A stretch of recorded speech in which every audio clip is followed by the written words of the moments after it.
নমস্কাৰ ষ্টুডেণ্টছ। পুনৰবাৰ আসাম জ্ঞান কে মই ইউটিউব চেনেললৈ তোমালোকক সকলোকে স্বাগতম জনাইছোঁ।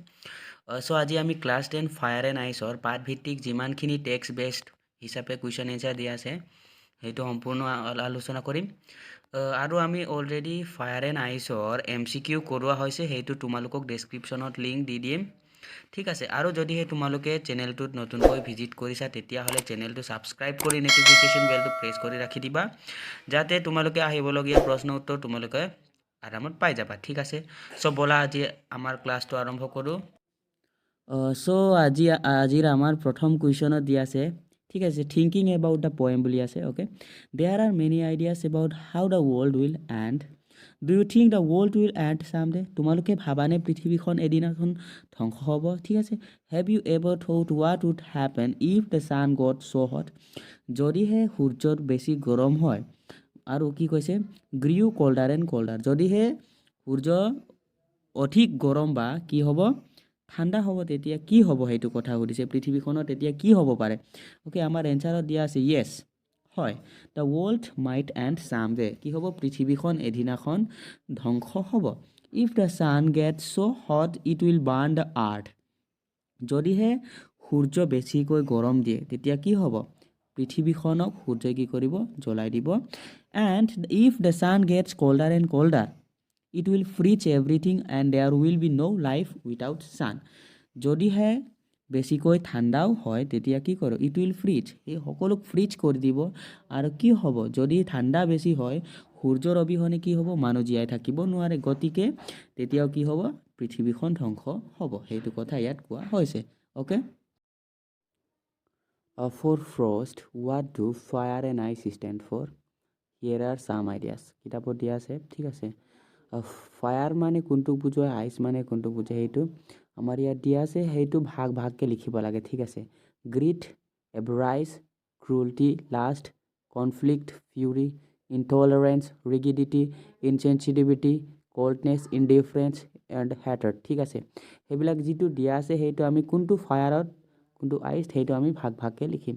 এনচাৰত দিয়া আছে আমাৰ ফায়াৰত কোনটো লিখিম আমি? Greed, avarice, lust, conflict, fury. Okay, আৰু আইচত কোনটো বুজাব? আমাৰ cruelty, ইনটলাৰেঞ্চ, rigidity, insensitivity, coldness, indifference and হেটাৰ্ড।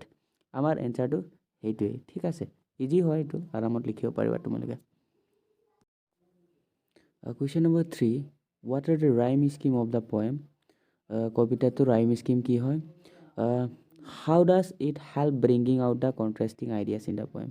কণ্ট্ৰেষ্টিং ideas কবিতাটি ফাঁকিৰ কিদৰে ফুটি উঠিছে এইটো কথা কোৱা হৈছে। Answer, the rhyme scheme of the poem is A B A B C B C B. ঠিক আছে, সেইটো মই তোমালোকক বুজাই দি আছোঁ কেনেকৈ।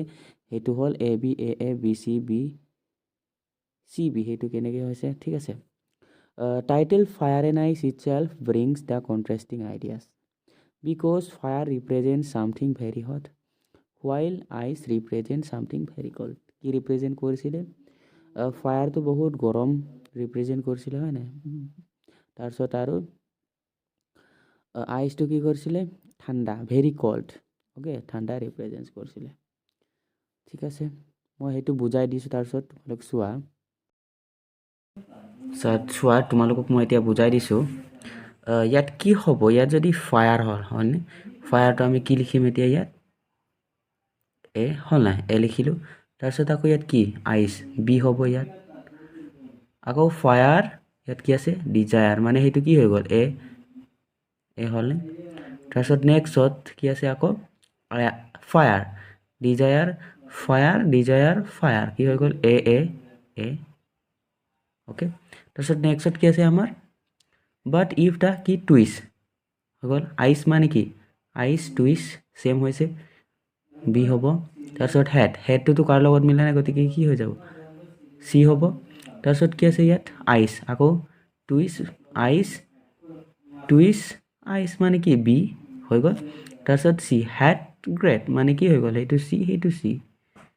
তাৰপিছত আমাৰ কি হৈ যাব ইয়াত লাষ্টত? ছাফিচ। চোৱা, আইচ, টুইষ্ট, আইচ, ছাফিচ মানে কি হৈ যাব? চি, গতিকে ইয়াতো বি। অ'কে, সেইটোৱে আছিলে। তোমালোকে কি হৈ গ'ল এতিয়া? এ বি এ BCB CB বুজি পালা এতিয়া